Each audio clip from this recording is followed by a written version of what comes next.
दिल्ली का नया मुख्यमंत्री कौन होगा और कैबिनेट कैसी होगी, इसकी चर्चा जोरों पर है। दिल्ली बीजेपी के चुनाव प्रभारी बैजयंत पांडा के मुताबिक 10 दिन के भीतर नए मुख्यमंत्री का ऐलान हो जाएगा। इस बारे में राष्ट्रीय अध्यक्ष जेपी नड्डा खुद विधायकों से रायशुमारी कर रहे हैं।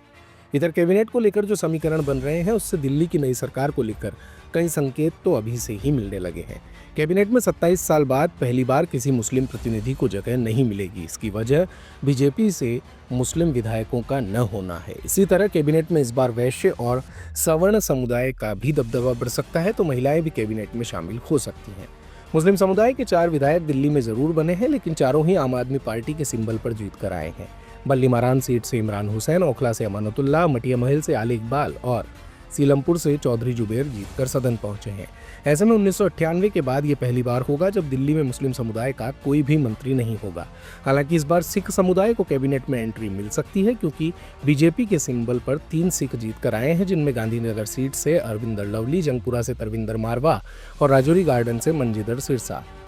दिलचस्प बात है कि तीनों ही नेता दल बदलू हैं। सिरसा शिरोमणि अकाली दल और मारवा और लवली कांग्रेस से आए हैं। इसके अलावा दलित समुदाय को 1 और पूर्वांचल समुदाय को 1 पद मिल सकता है। दिल्ली में शुरुआत से ही दोनों समुदायों को साधने की कवायद होती रही है। दलित समुदाय से बीजेपी के सिंबल पर 4 नेता जीत कर आए हैं। इनमें बवाना से रविंदर इंद्राज, मंगोलपुरी से राजकुमार चौहान, मादीपुर से कैलाश गंगवाल, त्रिलोकपुरी से रविकांत उज्ज्वल का नाम शामिल है। राजकुमार चौहान पूर्व में भी मंत्री रह चुके हैं। शीला दीक्षित की सरकार में चौहान कैबिनेट मंत्री थे। दिल्ली में पूर्वांचल मतदाता अहम है। बीजेपी के सिंबल पर बिहार के 3 और उत्तराखंड से 2 विधायक जीतकर सदन पहुंचे हैं।